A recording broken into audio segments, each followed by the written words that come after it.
दिल्ली सरकार इस समय सीवियर फाइनेंशियल क्राइसिस में है।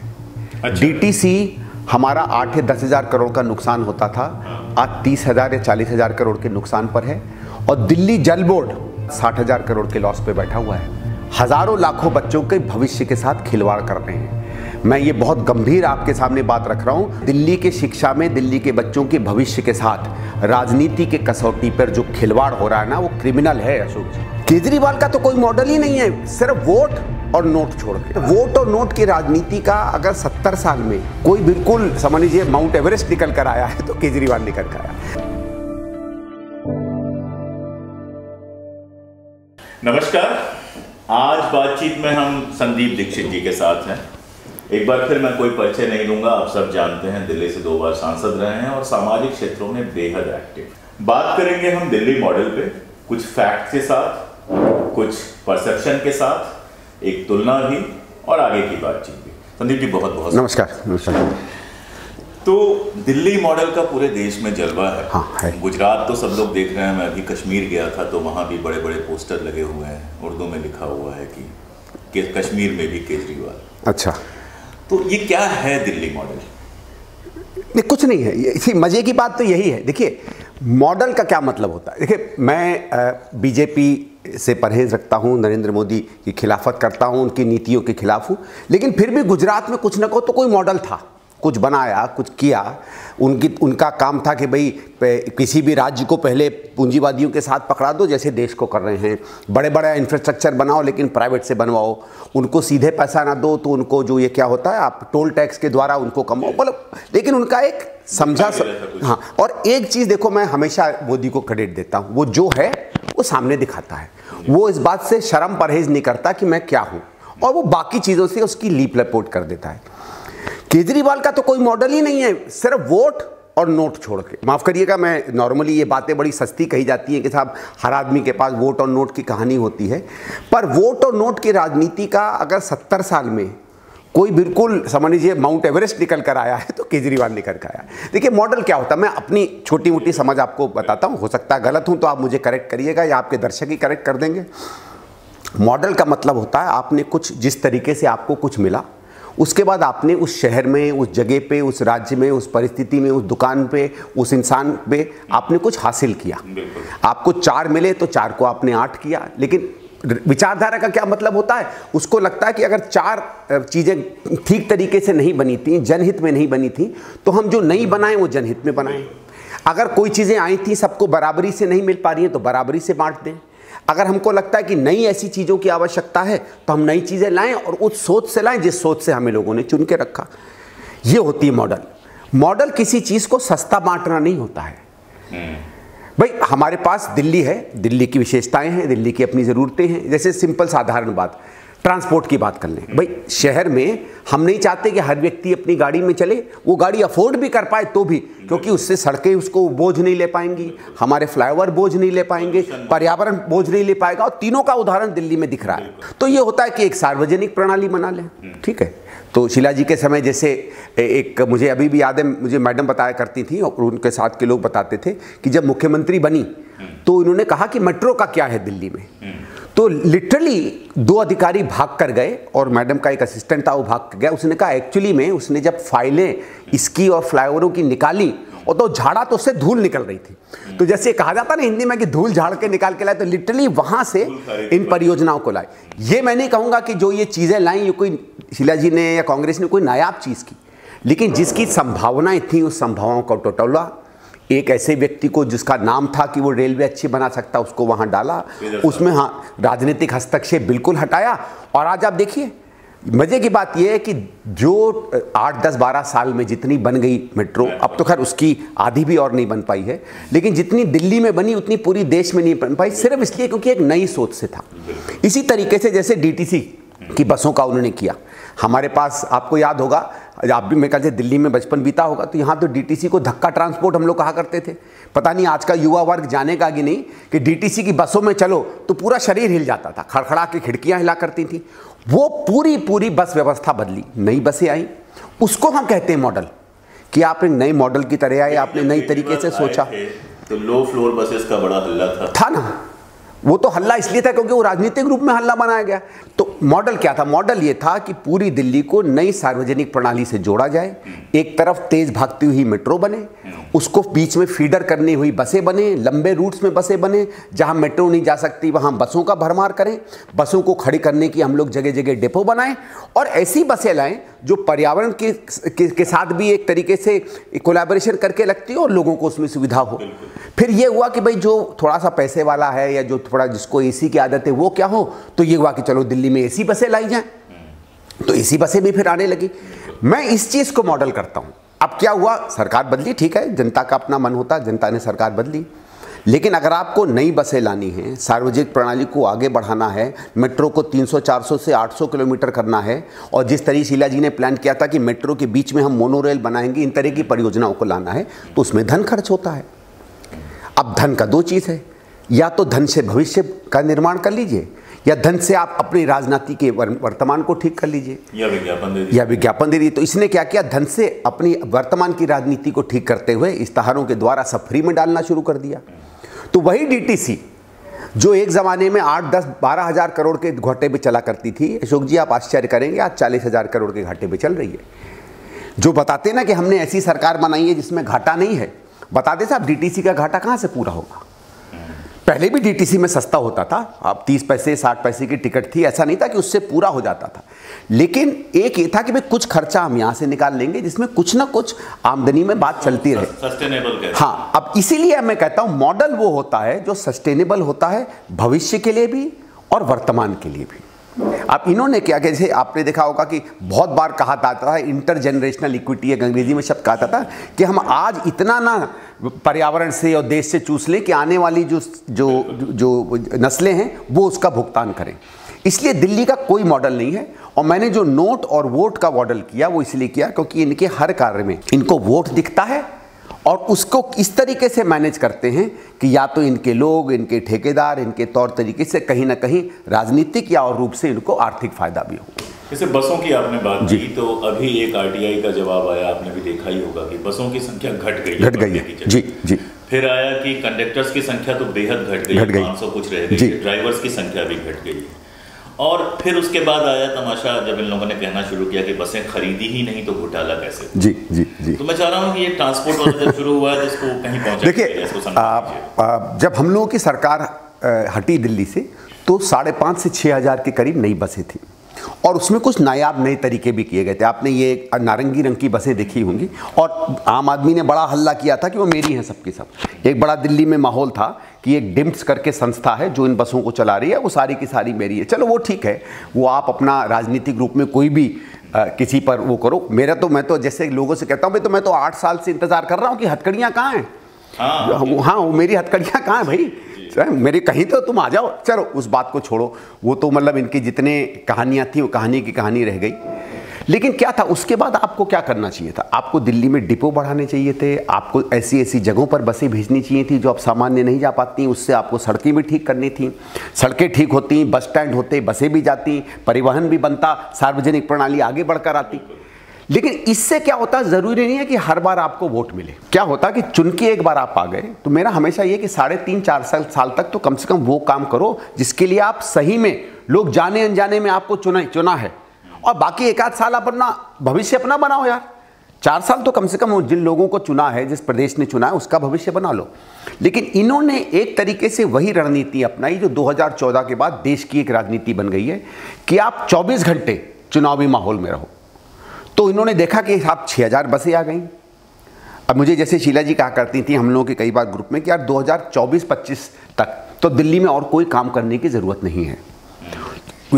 एक मुझे पत्रकार हैं दिल्ली के बहुत बड़े, वो मुझे बता रहे थे कि एक बार वो केजरीवाल से बात कर रहे थे, उनसे कह रहे थे कि तुमने आगे काम क्यों नहीं किया, तो उसने कहा ज़रूरत ही नहीं है भैया, शीला जी कर गई सारा काम। लेकिन दिक्कत यह है कि अगर 10-15 साल की जो दिल्ली बन गई है वो आगे फिर कहाँ जाएगी? तो परिवहन में वही हुआ, बसें धीरे धीरे घटती चली गई, भी पुरानी बसें हटेंगी। अच्छा, आप पैसा कहाँ से लाओगे? पैसा या तो बजट से लाओगे, बजट तो आपने भेज दिया फ्री इसमें, फ्री उसमें, फ्री उसमें, ठीक है, या फिर आप लाते कि डीटीसी थोड़ा बहुत पैसा दे, उसमें भी आपने महिलाओं की टिकटें कम कर दी। फिर क्योंकि बसें आपकी कम होती जा रही हैं तो आपके रूट्स कम होते जा रहे हैं, रूट्स कम होते जा रहे हैं तो और आपका रेवेन्यू कम होता जा रहा है। फिर जो हमारी बड़ी सड़कें छोड़ के सामान्य सड़कें थीं, साइड की सड़कें थीं, कुछ एमसीडी चलाती है, कुछ रूरल रोड्स थीं, उनमें अगर गड्ढे होने लगेंगे, वो अगर रिपेयर नहीं होंगी तो वहाँ आपकी बसें नहीं चल सकती, उनके रिपेयर की स्थिति बिगड़ती चली जाएगी। ये एक सामान्य व्यक्ति की समझ की बात नहीं है, लेकिन मैं बता रहा हूँ पूरी व्यवस्था इस तरीके से चरमरा जाती है और ये चरमराती चली गई। जब इनको अब लगा कि यार हमारे पास तो कुल मेरे ख्याल से मुश्किल से 27-28 3,000 बसें मिली हैं, तब इन्होंने फिर वही जो है, क्योंकि हर चीज़ तो इश्तहार में जीनी है, तो इश्तहार में जीना शुरू किया। सामान्य आप जो बसें आती थी जिस तरीके से आती थी उस पर करते। अब आपका क्या नया करें, तो कोई ई बस, बी बस, सी बस, टी बस, इस सब में लग गए। उन सब में दिक्कत क्या थी कि क्योंकि उनमें कोई मापदंड नहीं थे, उनमें कोई तौर तरीके नहीं थे, तो वहाँ जो हमारी इन्वेस्टिगेटिंग एजेंसीज थी उन सबको बदमाशी दिखने लगी। और ये जो कह रहे हैं कि हमने बसें नहीं खरीदी, वो इनकी मंशा से नहीं खरीदने की नहीं थी।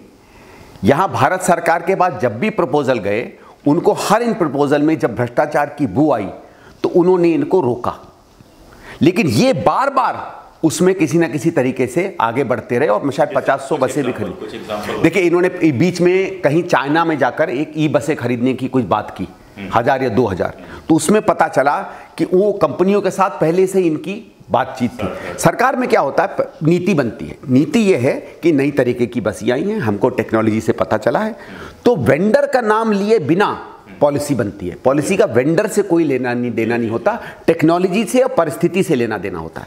जैसे आपका है कि भाई समझ लो हमको वो करना है, पहले हम ये तय करेंगे कि हमें कोविड का इंजेक्शन लगवाना है, तो सरकार कहेगी आप कोविड का इंजेक्शन लगवाओ। किससे लगवाओ ये सरकार की जिम्मेवारी नहीं है। हाँ, सरकार का ये है कि उसकी क्वालिटी सही हो। इन्होंने क्या किया, इनकी जितनी बातचीत होती है वो टेक्नोलॉजी सेंट्रिक नहीं होती है, वो वेंडर सेंट्रिक होती है। तो ये दुकानदार को पहले चुन लेते हैं, जबकि गवर्नमेंट सिस्टम तो बहुत क्लियर है, टेंडर्स पढ़ते हैं। तो इन्होंने क्या किया, उस तरीके से जब चलना शुरू किया तो फिर वो पुरानी कहावत हो जाती है कि आप टेंडर को ऐसा बना लेते हैं कि अशोक जी की कंपनी को ही मिले या संदीप जी की कंपनी को ही मिले। इस कहानी में ये बार बार पकड़े गए और जो ये निकल कर आ रहा है कि ये कह रहे हैं हमने तो एक बस भी नहीं खरीदी। खैर, पहली चीज कम से कम ये मान तो लिया कि एक बस भी नहीं खरीदी, है ना, क्योंकि फिर तो मॉडल तो बचा नहीं। इन्होंने खुद मान लिया कि बस तो इन्होंने एक भी नहीं खरीदी। लेकिन बात देखिए, किसी जिम्मेवार सरकार को ये कह देना कि हमने 8 साल में एक शहर में जिसकी एक तरीके से खून मानी जाती है उसकी बसें, उसमें एक भी बस नहीं खरीदी है, ये सम्मान की बात है या ये शर्म की बात है? लेकिन परसेप्शन का पूरा खेल तो यही है ना, परसेप्शन का खेल तो हाँ, वो तो है। और वो इसलिए है क्योंकि देखो इन्होंने एक चीज समझी, और ये अशोक जी खासकर इस शताब्दी का जो हिंदुस्तान है, जो धीरे धीरे अपने आप को वोटर से उपभोक्ता की तरफ ले जा रहा है, उपभोक्तावाद की तरफ ले जा रहा है। अब इसमें हम लोग कोई फिलॉसफी में या पॉलिसी में तो नहीं पढ़ेंगे, बट लोग कहते हैं कि सरकारों और लोगों के बीच में अब एक समझ लीजिए कॉन्ट्रैक्ट का रिश्ता हो गया है। आप हमें क्या दे रहे हो, हम आपको वोट दे रहे हैं। इस बात को इन लोगों ने समझ लिया, तो इनको लगा कि यार जैसे दुकान चलाई जाती है कि वो आके मुझे 10 रुपया दे रहा है, मैं उसको 10 रुपये की टॉफ़ी दे रहा हूँ, हमें भी अब उसी तरीके से करना चाहिए। एजुकेशन को लेके जो होता है, कनाडा से आए, जर्मनी से आए, वहाँ से आए, टोक्यो से आए, स्कूल दिखाए जाते हैं, तो आपको क्या लगता है रिजल्ट्स को लेकर? जैसे किसी भी जगह की एजुकेशन को अगर देखना हो तो मैं तो बिल्डिंग बाद में देखूंगा। मैं जब अपनी बच्ची के एडमिशन के लिए ठीक बात है, बिल्डिंग मैंने नहीं देखी, ठीक है, मैंने देखा उस स्कूल के रिजल्ट्स कैसे हैं, बिल्कुल ठीक बात है, टीचर्स कितने परमानेंट, बिल्कुल ठीक है, वो स्कूल में बसेस की क्या फैसिलिटी है, सिक्योरिटी क्या है, और रिजल्ट बेसिकली आखिरी चीज तो होती है कि उनकी पढ़ाई कैसे और रिजल्ट कैसा, बिल्कुल ठीक बात कैसे। तो मैंने फिर खनालना शुरू किया टीचर्स के अपॉइंटमेंट को लेके। आपको बताने की जरूरत नहीं है क्या स्थिति है रिजल्ट्स को लेके। मैं चाहूँगा थोड़ा सा एजुकेशन को जिस तरह से बताया गया, और उसके साथ साथ एक ये मिला कि जो इनके कॉलेजेस हैं उनमें टीचर्स को तनख्वाह नहीं दे पा रही है। तो primary education is very important, but higher education का भी तो अपना इंपॉर्टेंस है। देखिए, इस पहली चीज़ मैं दर्शकों को इतना बता दूं कि दिल्ली में सामान्यतः दिल्ली सरकार के स्कूल 8वीं से ऊपर के हैं, उसके नीचे ज़्यादातर म्यूनिसिपल कॉरपोरेशन के, कुछ दिल्ली सरकार के भी हैं। लेकिन इसलिए हम जब कंपैरिजन करें तो हम 8वीं, 10वीं, 11वीं, 12वीं का ज़्यादा करते हैं, क्योंकि फिर ये कह सकते हैं कि साहब वो तो एमसीडी के स्कूल है, हमारे नहीं है। तो साफ साफ हम उस जगह पे कंपैरिजन करते हैं। और आपने सही कहा, अंततः देखिए 2 चीज़ों के लिए हम बच्चों को स्कूल भेजते हैं। एक तो शिक्षा और ज्ञान प्राप्त करें, ठीक है, वो ठीक है, उसका कोई मापदंड नहीं होता है। मैं पकड़ नहीं सकता कि स्कूल आज जितने आप ज्ञानी हैं कितना स्कूल के कारण हैं और कितना बाकी जो आपके अनुभव रहे हैं उस कारण से हैं। तो इसको नापने का एक ही तरीका होता है, वो इम्तहान। इम्तहान कुछ लोग कह सकते हैं बिल्कुल सही मापदंड नहीं है, छोड़ दीजिए, पर एक ही है मापदंड हमारे पास, वही है, और मोटी तौर पर सही निकलता है, ऐसा नहीं है ना, कि मतलब उसमें कोई बिल्कुल ही गलत हो।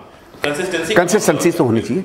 देखिए शिक्षा में तो, बल्कि मैं, माफ़ करिएगा, मैं अपनी सरकार की, क्योंकि मेरी माँ मुख्यमंत्री थी, उनकी बात करता हूँ, अच्छा नहीं लगता अपने मुंह से कहने का, लेकिन शिक्षा में अगर कोई मॉडल इस देश में था तो शीला जी के 15 साल का मॉडल था।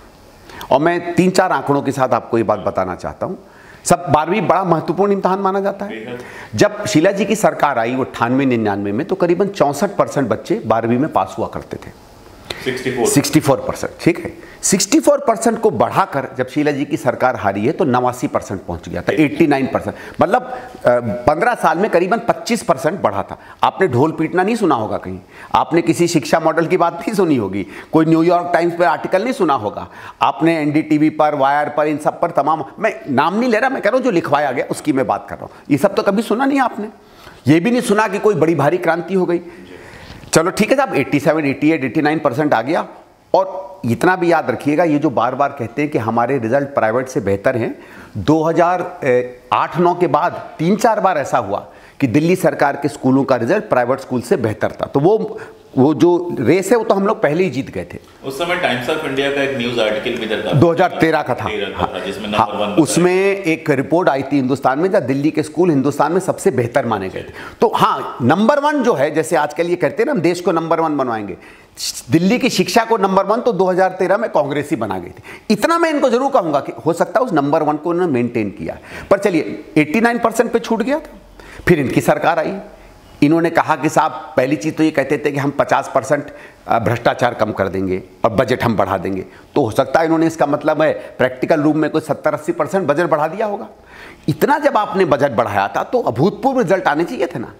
तो 89% का आप इस साल का अगर इम्तहान लीजिए, पिछले 2 साल का तो मत लीजिए, तो सब इंटरनल इम्तहान हुए हैं, तो पूरे हिंदुस्तान में मतलब सभी बच्चे पास हो गए। वो 12वीं का था रिजल्ट 96 या 97%। 2 साल की बात हो रही है, जिनको ना स्मृति में हो बता दो कि कोविड का पीरियड था, इंटरनल एग्जाम्स हुए थे जी, नॉर्मल पीरियड था, इसलिए उसको छोड़ दिया। तो इसके पहले, कोविड के पहले शायद 94-95% पहुंच गया था, अब की बार 95-96% पहुंचा है। तो 8 साल में 7% और 15 साल में 25%। अब मॉडल क्या है भाई, ये मुझे बताइए।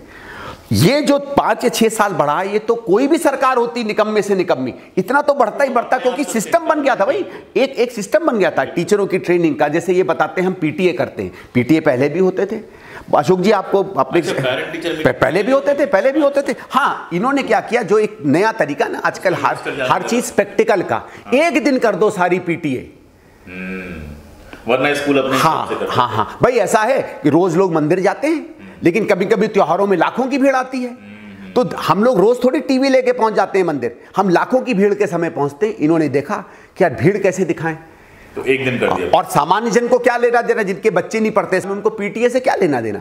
तो ये एक बड़ा भारी हो जाता है, उसमें बच्चे आते हैं, पेरेंट्स आते हैं, अरे साहब क्रांति हो गई। अब जैसे ये कहते हैं स्कूल ड्रेस, मेरे पास दुर्भाग्य से फोटो नहीं है, क्योंकि हम लोग वो सेल्फी जनरेशन के लोग नहीं हैं। ऐसी स्कूल ड्रेस पहुंचाई जाती थी कि हमको लालच आता था देख के, अम्मा से कहा करते थे यार कि आप इतने बढ़िया स्कूल ड्रेस देते हो, ये कहाँ से आप लोग लेकर आते हो। आपको मालूम है दिल्ली सरकार के स्कूलों में मैगजीन निकला करती थी। अच्छा जी, जैसे प्राइवेट स्कूलों में जो मैगजीन निकलती है, किसी को पता है? आपको पता है कि एनुअली ट्रिप्स पे जाया करते थे दिल्ली सरकार के बच्चे, कभी कश्मीर गए, कभी बीकानेर गए, कभी कहीं गए, कभी कहीं गए। लेकिन आपको भी, जो इतने बड़े ज्ञानी हैं, आपको भी ये चीज़ नहीं मालूम होगी, क्योंकि हम लोग उसका ढिंडोरा नहीं पीटते थे। अब चलो ठीक है, तो एक तो ये 12वीं का रिजल्ट हुआ। फिर ये कहते हैं एक चीज़ बार बार कि साहब प्राइवेट स्कूल के बच्चे भागकर दिल्ली सरकार के स्कूलों में आ रहे हैं ना। ये मैं पूछने वाला था अगला सवाल। हाँ ठीक है भाई, आ रहे हैं तो बच्चे बढ़ने चाहिए ना। ठीक है, अगर आपने कहा कि साहब मैं रोज जो है बहुत ज्यादा पैसे, आंकड़ा भी 2 लाख से 3 लाख, हाँ 2 लाख, 2.5 लाख, 3 लाख बोलते रहते हैं। ये मैं आपको बताता हूँ, 1998-99 में जब शीला जी की सरकार आई थी, तब मेरे ख्याल से दिल्ली सरकार में कुल 8 लाख के करीब बच्चे पढ़ा करते थे। 15 साल में जब वो हारी हैं तो 16,20,000 थे 2014 में। 13-14 उनका लास्ट ईयर था, 16 लाख। और इसको अगर आप एक गणित में माने तो करीबन 5% की बढ़ोतरी हर साल हो रही थी। याद रखिए, दिल्ली में जनसंख्या बढ़ती है 2.5 से 3% के करीब। जनसंख्या से ज़्यादा तादाद में बच्चे आ रहे थे। और इसलिए आ रहे थे क्योंकि 98-99 में करीबन 110 स्कूल पोटा केबिन में चलते थे या टेंटों में चलते थे। उनको स्कूलों की बिल्डिंगें दी। जहां हमारे पास करीबन 800 साढ़े 800 स्कूल थे, 140 के करीब नए स्कूल बनवाए। जहां दिल्ली में एक भी स्विमिंग पूल नहीं था, 15 नए स्विमिंग पूल बनवाए। अच्छा, दिल्ली के स्कूलों में स्विमिंग पूल पहले हाँ 15 बन चुके थे। आरटीआई में मैं आपको दिखाता हूं, इनकी केजरीवाल की ही सरकार बताती है कि 15 पहले के बने हुए हैं, जो पिछले शीला जी के 15 साल में बने, और अब केवल 2 नए बने हैं। बल्कि ये जो स्टैलिन आइलैंड को लेकर जो स्विमिंग पूल घुमाते हैं वो 90% वही होंगे जो मैडम के समय बने थे। 15 के करीब नए स्पोर्ट्स कॉम्प्लेक्स बने और 140 के करीब ऐसे बने जहां अच्छी स्पोर्ट्स शिक्षा में sports training centres and demonstration centres बने। और एक आंकड़ा चलो अभी बीच में आ गया, हम बात तो 12वीं की कर रहे थे। इस सब का क्या असर हुआ? 98 में एक यहां होता है नेशनल स्पोर्ट्स, नेशनल पूरे सरकारी स्कूलों का एक स्पोर्ट्स का फेस्टिवल होता है। 1998-99 में हम करीबन 100-150 उसमें गोल्ड मेडल जीता करते थे। वो गोल्ड मेडल जब मैडम चुनाव हारी हैं तो 550 तक पहुंच गया था। फ्रॉम अबाउट, मैं आंकड़ा दे सकता हूं, 180 से 540। ये कभी आपने ढिढोरा सुना इसका? जी। एंड इंडिया की दिल्ली सरकार के school top India, more than Haryana, more than Uttar Pradesh, more than any other state, more than Punjab. और पंजाब हरियाणा को तो एक क्रेडल माना जाता है स्पोर्ट्स का। दिल्ली सरकार के स्कूलों ने ज्यादा गोल्ड जीते थे। वो 540-550 गोल्ड आज 500-508 पर आकर पहुंच गए। पर चलो इसने मेंटेन तो किया, भले ही 2-4 दरवाजे उसमें कम हो गए, 2-4 खिड़कियां टूट गई, लेकिन कम से कम इमारत मेंटेन कर रहा। लेकिन ये इसलिए हुआ क्योंकि ये स्विमिंग पूल इसने नहीं बनाए थे, हम शीला जी की सरकार ने बनाए थे। कोचिंग सेंटर, स्टेडियम तब बने थे। चलिए फिर 12वीं पर आ जाते हैं। तो 16 लाख 10 हज़ार, 16 लाख 20 हज़ार करीब बच्चे तब थे और करीबन उस समय 1.5-2 लाख बच्चे 12वीं का इम्तहान दिया करते थे। अगर आप पिछले 8 सालों की इनका टोटल दिल्ली सरकार के बच्चों का आंकड़ा देखेंगे तो पिछले सरकार छोड़ के ये आंकड़ा बढ़ा नहीं है, गिरा है। 14.5 लाख, 15 लाख, 15 लाख 50 हज़ार, 15 लाख 70 हज़ार के करीब। और इस साल क्योंकि कोविड के वर्षों में सरकारी स्कूल में बच्चे ज्यादा आए, पहली बार 16 लाख 10 हज़ार पे पहुंचा है, तब भी शीला जी से कम। वर्षों का तो एक और मामला था, लोगों के रोजगार, हाँ, आर्थिक स्थितियां खराब हुई, उसके ठीक है, भी हो सकता है कि बहुत से लोग बच्चे आए। पर चलो मान लेते हैं, हाँ। मेरा यह है कि 8 साल में अगर शीला जी की गति से बच्चे बढ़े होते तो आज दिल्ली सरकार में कम से कम 21-22 लाख बच्चे होने चाहिए थे। ये खींच के उसको 6 लाख पर लाए तो 2.5 लाख जुड़े नहीं, 6 लाख बच्चे छोड़ के भागे हैं। भाई आंकड़ा तो यही दिखाता है, या तो हमारी पूरी समझ ही हिंदुस्तान की गलत है कि जो गति से चलना चाहिए वो गति गिर भी जाए तो ज्यादा अच्छा काम है, वो अलग बात है। विजुअल्स का खेल है। लेकिन संदीप जी, जिस तरह सर विजुअल से ज्यादा मैं उस पॉइंट पर थोड़ी देर बाद आना चाहता हूं, बिकॉज एक मन में एक कारण है जो मुझे लगता है जब मैं दिल्ली की राजनीति को पढ़ता हूं कि सबके बावजूद क्यों उनको सफलता मिलती है, वो बाद में आऊंगा। लेकिन मैं शिक्षा की 2-3 और बातें करके अपनी बात खत्म करना चाहता हूं। 12वीं से भी महत्वपूर्ण इम्तहान 10वीं का होता है, क्योंकि आप जानते हो स्कूल में कहा जाता है जितनी कम उम्र में आपको पढ़ाया जाता है आप ज्यादा रिटेन करते हैं। शीला जी की जब सरकार आई थी तो 34% बच्चे दिल्ली में 10वीं में पास होते थे। 34% जी। 34 को 2009 में, मैं 9 का क्यों आंकड़ा बता रहा हूं आपको बताता हूं, केवल 10 साल में 34% बढ़ के 88-89% हो गया। 60%, मतलब क्रांतिकारी परिवर्तन। 60-64% आप भी जानते होंगे क्या मेहनत लगी होगी उसको 34 से 87-88-89 करने में। फिर 2010 में आपको याद होगा बोर्ड के इम्तहान बंद हो गए थे, ठीक है, वो कपिल सिब्बल जी राइट टू एजुकेशन लाए थे। तब 99%, 98% होता रहा। बहुत से लोग 98% से कंपेयर करते हैं, केजरीवाल होता तो 98% से कंपेयर करता, लेकिन मैं इसकी तरह झूठ नहीं बोलूंगा। इसलिए मैं कहूंगा कि जब तक बोर्ड इम्तहान थे उसी से हमें प्रोग्रेस कंपेयर करो। 88-89% हो गया। 2-3 साल पहले वो बोर्ड इम्तहान खत्म हुए, मालूम है 10वीं के कहां पहुंच गया था पास परसेंटेज? 72%। उसके बाद 76%। फिर 2 साल कोविड हुआ, सुधारने की जगह बिगड़ा है साहब। 10%, 20%, 10% के करीब गिरा, मतलब 88-89 से 71-72% के करीब 10वीं का गिरा। अगले साल थोड़ा इंप्रूव हुआ, फिर 2 साल कोविड के आए, तब फिर वो 98-99 पे हो गया, और आज फिर जब बोर्ड के इम्तहान हुए तो 81% पर है, जहां तक 95-96% पे होना चाहिए था। और मैं एक और इसमें आंकड़ा आपको बताता हूं जो आपको डरा देगा। ये आधा समय जो ये रिजल्ट ठीक करते हैं, और ये 9वीं 10वीं का भी रिजल्ट इसलिए 81% पर है। आपने एक शब्द सुना होगा, ड्रॉप आउट रेट, मतलब एक कक्षा से दूसरी कक्षा जाने के बीच में कितने बच्चे तो दिल्ली सरकार का 9वीं से 10वीं के बीच में ड्रॉप आउट रेट मालूम है क्या आपका? करीबन 15%। 9वीं से 10वीं के बीच में, यानी 9वीं में जो बच्चे पढ़ रहे हैं उनमें से 10 से 15% बच्चे फेल हो जाते हैं, वो 10वीं में एग्जाम नहीं देते। लाख बच्चे अगर 9वीं में आते हैं तो 10वीं में इम्तिहान देने के लिए केवल 85,000 बच जाते हैं। और किस कारण? उनमें से जो पास होने वाले हैं उसका रेट भी गिरा है 80%। और ये इसलिए है क्योंकि ये क्या करते हैं कि जो कमजोर बच्चे हैं उनको सिस्टम से बाहर कर देते हैं रिजल्ट ठीक करने के लिए। ये हर साल हजारों लाखों बच्चों के भविष्य के साथ खिलवाड़ कर रहे हैं। मैं ये बहुत गंभीर आपके सामने बात रख रहा हूं। कोई अगर इसको स्टडी कर ले तो मेरे ख्याल से दिल्ली के शिक्षा में दिल्ली के बच्चों के भविष्य के साथ राजनीति के कसौटी पर जो खिलवाड़ हो रहा है ना, वो क्रिमिनल है अशोक जी। ये सिर्फ राजनीति का प्रश्न नहीं है, ये क्रिमिनल काम हो रहा है। आप जो आपने आंकड़े बताए, आप कोई और मुझे कारण बता दो ना इस कमी का। मैं उसको थोड़ा सा और आसान शब्दों में आपको बता दूं कि 9th में बच्चे एडमिशन लेते हैं, इंटरनल एग्जाम 8 का होता है, 9th में बच्चे एडमिशन लेते हैं। संदीप जी ये कह रहे हैं कि उनमें से जो बच्चे ऐसा लगता है कि 10th में अच्छा परफॉर्म नहीं कर पाएंगे, उनको 9th में ही रोक लिया जाता है, पास नहीं किया जाता है, और उनका परसेंटेज आप बता रहे हैं करीब 10 से 15% के बीच में। और ये तो वो आंकड़े हैं जो प्राइवेट संस्थाएं और सरकारी संस्थाएं मिलकर जिस तरह के सर्वेज होते हैं ड्रॉप आउट रेट के, वो कर रही हैं। ये बहुत खतरनाक नंबर है।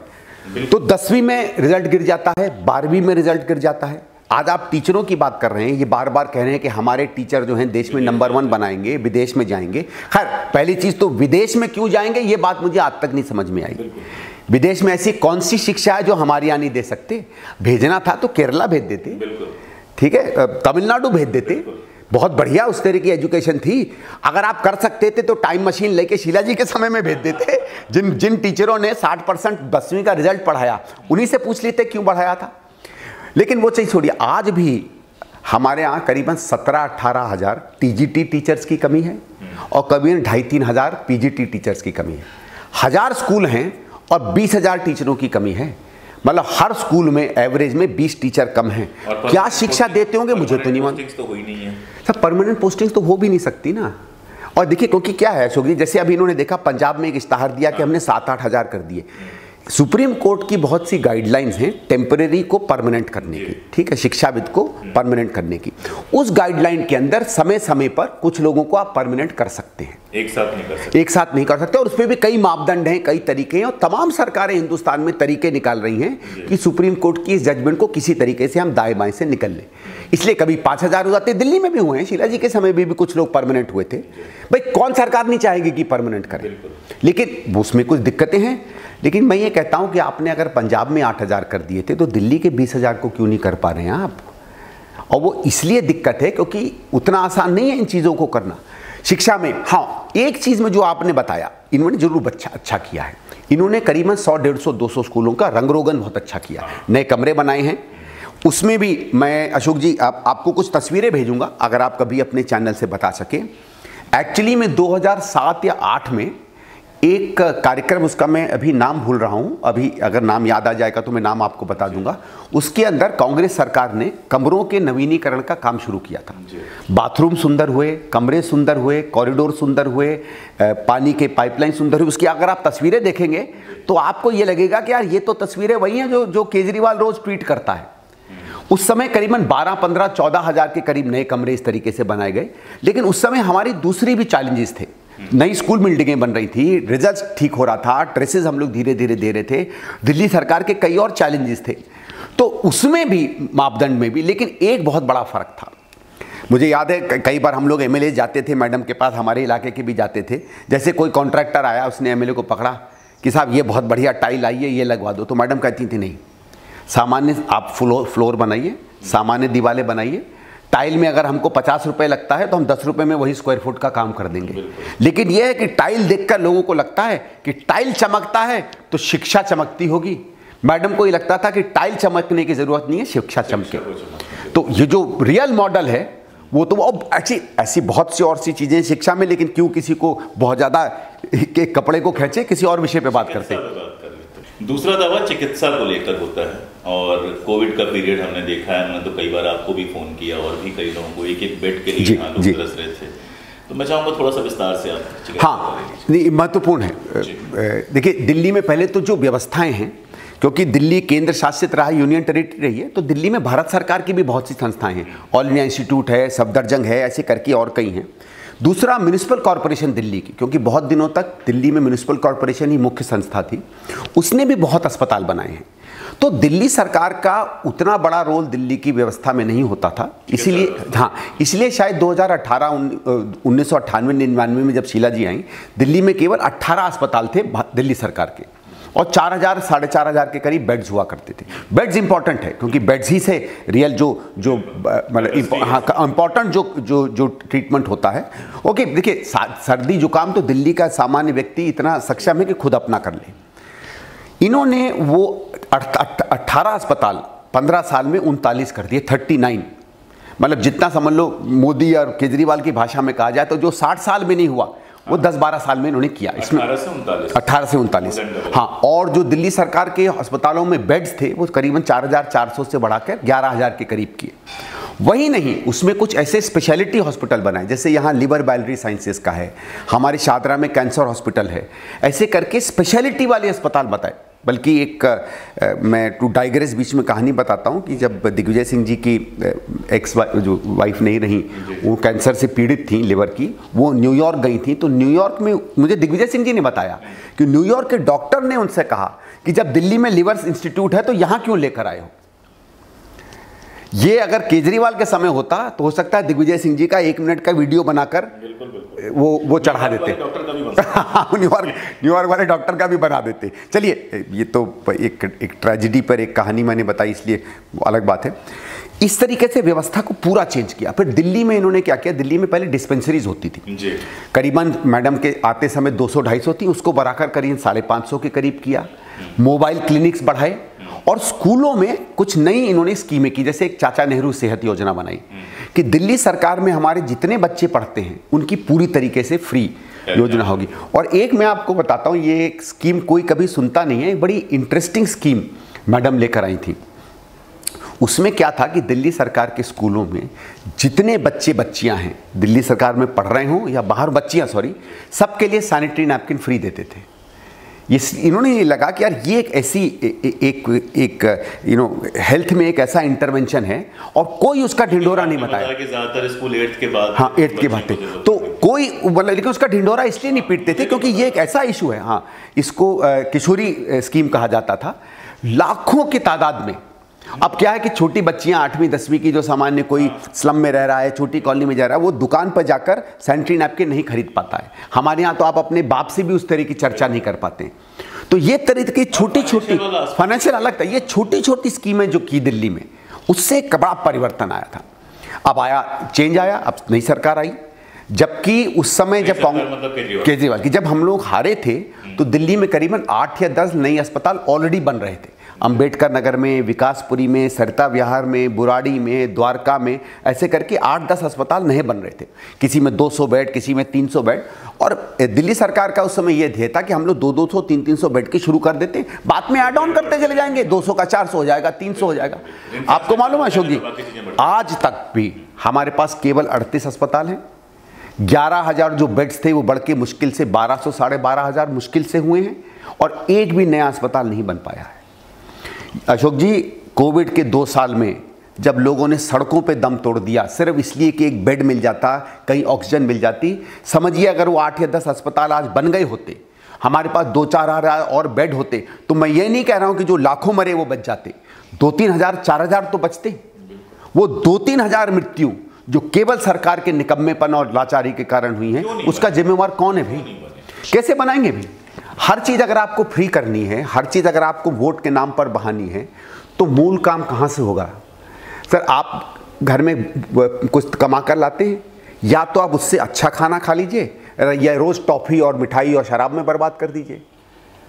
टॉफी, मिठाई और शराब में मैं शराब को बुरा नहीं कह रहा हूं। एक सेकंड, शराब वाला भी समझाई दीजिए। शराब वो आगे चल मैं कहता हूं, या तो आप इन चीजों में उसको खर्च कर लीजिए, या उसके लिए आप पालक लाइए, प्रोटीन खाइए, अच्छा खाना लाइए। बात यह है, क्या आप बॉडी को स्ट्रांग कर रहे हैं और भविष्य बना रहे हैं, या बच्चे को लॉलीपॉप खिला के मन लुभावने भावने कर रहे हैं? तो उससे बच्चा बाप से चिपका तो रहेगा, लेकिन उसका भविष्य नहीं बनेगा। ये लॉलीपॉप भी कितना है? क्योंकि जिस तरह से कहा जाता है बिजली को लेके और बाकी सारे लोगों को लेके, ठीक है मैं भी मानता हूँ 200 यूनिट तक फ्री है, ठीक है। और अभी इन्होंने कहना शुरू कर दिया कि जिसको ज़रूरत है उसको ही मिलेगा, तो अप्लाई कीजिए, तो बहुत सारे लोग अप्लाई में छंट जाएंगे। लेकिन ये सस्टेनेबल है? देखिए, पहली चीज़ मैं आपको बताता हूँ, दिल्ली किसी और स्टेट में सस्टेनेबल नहीं है, ये हमको याद रखना चाहिए। और क्योंकि अगर आपने ये बात की है तो मैं 5 मिनट इन दोनों की चर्चा करके फाइनेंस में भी दिल्ली के जाऊंगा। देखिए, दिल्ली एक ऐसा यूनिक स्टेट है हिंदुस्तान में जहां खर्चे के कोई डिपार्टमेंट है ही नहीं। पूरे हिंदुस्तान में कहां पैसा खर्च होता है? कृषि पे। कृषि पे हम सब्सिडी देते हैं, कृषि में हम लाखों करोड़ों किसानों को देते हैं, उनका एमएसपी में लगता है। दिल्ली में शायद कितना 2000 किसान होगा, ठीक है। दिल्ली में कृषि पे कोई खर्च नहीं होता। दूसरा जो सबसे बड़ा डेंट पड़ता है रूरल डेवलपमेंट का।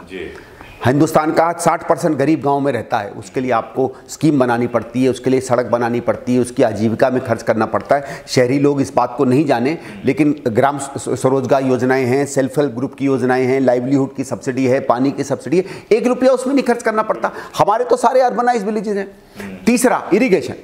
सबसे बड़ा गड्ढा स्टेट्स में होता है इरिगेशन, क्योंकि इरिगेशन में हम पैसा नहीं रिकवर करना चाहते। लेकिन इन सब में जो इन्वेस्टमेंट है ये प्रोडक्टिव इन्वेस्टमेंट है साहब। कृषि को अगर आप सब्सिडी देते हैं तो उससे हमारी खाद्य सुरक्षा बढ़ती है, भूखों के पेट में खाना जाता है। इरिगेशन में अगर आप सब्सिडी देते हैं तो उन खेतों में जहां हम एक ही बार ले पाते तो हम 3 बार 2 बार 3 बार की फसलें ले लेते हैं। तो इसलिए एक तो दिल्ली हमेशा कैश रिच रही है, पैसा हमेशा रहा है। और जो ये केजरीवाल कहता है ना कि साहब मेरी फायदे की सरकार है, 1998-99 से फायदे की सरकार है भाई। आप आश्चर्यचकित रहेंगे एक बात से। अच्छा, टैक्स कलेक्शन भी बहुत अच्छा, टैक्स कलेक्शन भी बहुत अच्छा है।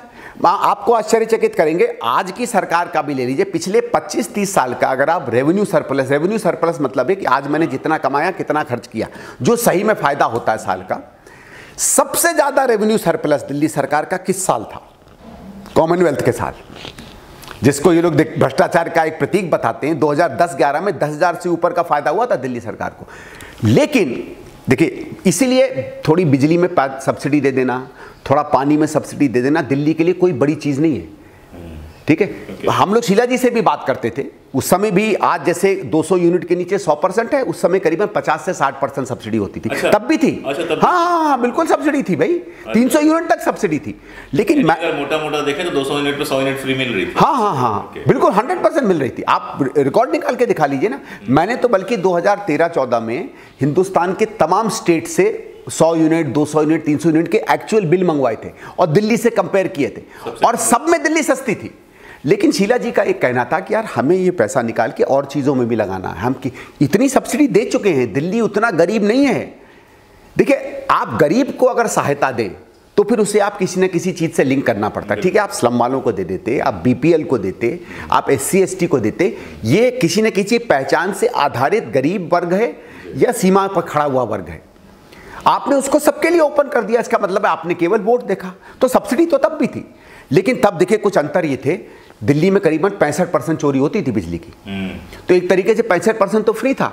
दिल्ली में प्रति साल शीला जी की सरकार 6 से 8 हजार रुपया केवल चोरी में बताया करती थी। 6 से 8 हजार करोड़ हर साल का जाता था। उसको प्राइवेटाइज किया, 60% के करीब चोरी को हम लोग 16-17% पर लेकर आए। ये जो बदनामी हुई ना, मीटर लग रहे हैं, मीटर तेज है, इसलिए था। हमने 100% मीटरिंग। भाई, जो आदमी जिंदगी में 2 रुपया नहीं देता था, वो 200 रुपया भी देगा तो उसको मानेगा ना कि सरकार ने हमारे ऊपर त्राही कर दी। ये जो पूरा हल्ला हुआ, ये उसका हुआ जब 100% समझ लीजिए मीटरिंग हो गई। चोरी जो है 60% से घट के 14% पर आ गई। प्रति साल हम लोग 5 से 6 हजार करोड़ की सेविंग करने लगे क्योंकि चोरी कम हो गई। इंफ्रास्ट्रक्चर बना। एक ग्राफ में मैं आपको दूंगा, वो कभी आप हो तो अपने लोगों को दिखाइएगा। दिल्ली में करीबन 200 से के करीब ट्रांसफार्मर हर साल फेल हुआ करते थे, हर साल चोरी की वजह से, एक्स्ट्रा लोड की वजह से लोग चोरी करते थे। आपको मालूम है साहब, 2001 या 2 में जहां फिगर चलता था कि 150-200 हो रहे हैं, विथ इन 2 ईयर्स वो आ गया 10 से 12 ट्रांसफार्मर की फेलिंग पे। दैट वाज दी क्रांति। वो थी असली रेवोल्यूशन बिजली की, कि दिल्ली में ट्रांसफार्मर फेलियर ही खत्म हो गया। मेरे घर के सामने एक अशोक जी ट्रांसफार्मर है, हम लोग अक्सर इसके सामने रात बिताते थे क्योंकि निजामुद्दीन में बिजली नहीं आती थी 12-12 घंटे की। ये हुआ लोड शेडिंग, हमारे यहाँ तो 10-12 घंटे होती थी, वो घट के आधा घंटा 1 घंटा रह गई। सामान्य एकदम 100% थोड़ी एकदम ठीक होगी। ये बिजली की क्रांति हुई। तो जब ये हुई और उसी बिजली में आपको 5 से 8 हज़ार करोड़ साल का बनने लगा, तो फिर 2,000 करोड़ रुपया सब्सिडी में इन्होंने देना शुरू कर दिया। ठीक है, वो राजनीतिक रूप से इनका सक्सेस है। पानी में वही हुआ। दिल्ली में करीबन 540 MGD हमको पानी आया करता था। दिल्ली में पानी नहीं था पीने को। आपको शायद याद होगा, मैडम ने लड़ झगड़ के गंगा पानी लेकर आई, उत्तराखंड से टिहरी डैम से पानी लेकर आई। 5-5, 6-6 साल तक मुलायम सिंह जी की मायावती की सरकार है, वो बनने नहीं देती थी। हरियाणा में मुनक कैनाल पूरा बनवाया, जिसमें से जमुना जी का पानी आता था, वो सरकारें नहीं आने देती थी, बीच में किसान उसको तोड़ लेते थे। तो जब शीला जी की सरकार आई तो तब तक हमारे पास शायद 680 या 690 MGD, ठीक है 640 ऐसा कोई नंबर है, हमारे पास पानी आने लगा था, पर्याप्त पानी आया। फिर आपने क्या किया, जब पर्याप्त पानी आ गया, पानी लाने के इंफ्रास्ट्रक्चर में इन्वेस्टमेंट हो गई, हमारे वाटर ट्रीटमेंट प्लांट बन गए, जब सारा खर्चा हो गया तो फिर आपने कुछ चीज़ें सस्ती कर दी। लेकिन मेरा यह है कि भविष्य की दिल्ली का पानी कहाँ से आएगा? आपको पता है, हाँ सॉरी 900 क्या आंकड़ा है, 920 MGD है। क्या आपको मालूम है पिछले 8 साल में जहाँ शीला जी ने हाँ शायद 540 से 920 MGD किया था, आज मालूम है कितना MGD है दिल्ली में? 921। एक MGD बढ़ा है। हाँ ये तो मैं दे दूंगा आपको, ये तो नंबर है। आप मॉडल तो है, मॉडल तो यही है ना। और मैं फाइनेंस की बस आपको आखिरी में बात करना चाह रहा हूँ। ये बहुत डींगे मारते हैं फाइनेंस की। दिल्ली सरकार इस समय सीवियर फाइनेंशियल क्राइसिस में है। अच्छा। DTC हमारा 8 या 10 हज़ार करोड़ का नुकसान होता था, आज 30,000 या 40,000 करोड़ के नुकसान पर है। और दिल्ली जल बोर्ड, हमेशा दिल्ली जल बोर्ड में सब्सिडी मिली है, जिसमें 12 या 18 हज़ार करोड़ की सब्सिडी होती थी, आज 60,000 करोड़ के लॉस पे बैठा हुआ है। ये 60,000 करोड़ का लॉस जो है हम दिखाते नहीं है दिल्ली सरकार की बजट में, क्योंकि अब तो नए तरीके आ गए ना बजट दिखाने के। अशोक जी, ये 60,000 करोड़ कहाँ से पूरा होगा? हमारा तो केवल 1,500 से 2,000 करोड़ का रेवेन्यू सरप्लस होता है हर साल। ये तभी होगा अगर सही में किसी दिन आज से 10 साल बाद नई सरकार आई और उसके बाद 1,00,000 1,50,000 करोड़ का जब घाटा पड़ेगा, तो फिर जो हमारे लोगों को सामान्य तरीके से राहत मिलती है बिजली की, पानी की, 8 या 10 साल में हम नहीं दे पाएंगे। और फाइनल एक बात मैं आपसे कहता हूं, जो सही में दिखाता है ये कितनी ईमानदार सरकार है। बाकी ईमानदारी के जो चीज़ें तो मैं बाद में जाऊंगा। शीला जी के समय में जिस तरीके से हमारा ओन टैक्स रेवेन्यू, अपना जो हम टैक्स कमाते थे, जो भारत सरकार से नहीं मिलता था, जिस गति से चल रहा था, वो आंकड़े मैं आपको दूंगा, अगर उसी गति से चलता तो कोविड के 2 साल छोड़ दीजिए, मैं पिछले 2 साल नहीं गिन रहा हूं, हम लोगों को दिल्ली में 1,00,000 करोड़ ज़्यादा की कमाई हुई होती। अब ये 1,00,000 करोड़ भ्रष्टाचार में इसने खोया या इनएफिशिएंसी में खोया, ये आप और आपके दर्शक जाने। मेरे हिसाब से ये वो दिल्ली का मॉडल है जो मॉडलिंग का मॉडल है, लेकिन विकास का मॉडल नहीं है। बात मैं यहाँ पे ख़त्म करना चाहूँगा कि मॉडल्स, मैंने अर्थशास्त्र की पढ़ाई की है। मॉडल एक ऐसी चीज़ होती है जिसको दोहराया जा सके और जिससे चीज़ों को ऐसा बनाया जा सके जो अनुकरणीय हो और पूरी दुनिया को लगे कि हाँ ऐसा किया जा सकता है। आंकड़े आपके सामने हैं, RTIs लगाने का रास्ता आपके सामने खुला हुआ है, इन आंकड़ों की वैलिडिटी चेक करने के लिए। देखिए कि जिसको आप मॉडल समझ रहे हैं वो चमकता हुआ सूरज है या सूरज की रोशनी से चमकती हुई कोई प्लास्टिक की पन्नी है। बस आज इतना है, आगे फिर वक्त बात करेंगे। बहुत शुक्रिया।